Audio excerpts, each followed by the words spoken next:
Добър ден на всички! Пак съм аз.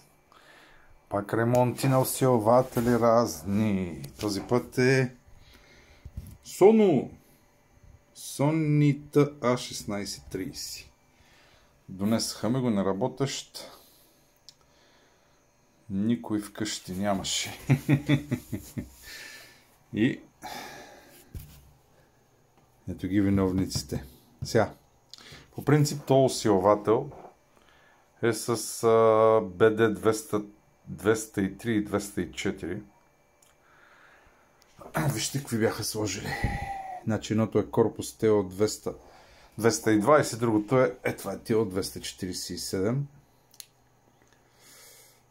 Комплиментарна двойка, само че единия беше гръмно. Смених, служих, аз имах такива същите транзистори от архива. Добре, че имам архив.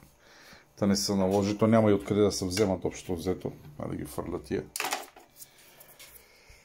И нека да видим, свирим ли вече.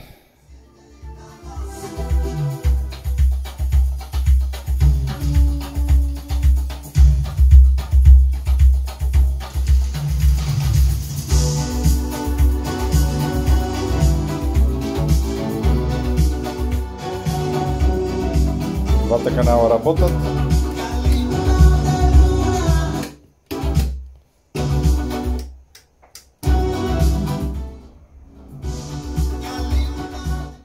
Всичко работи перфектно, без излишни шумове, потенциометри и така нататък.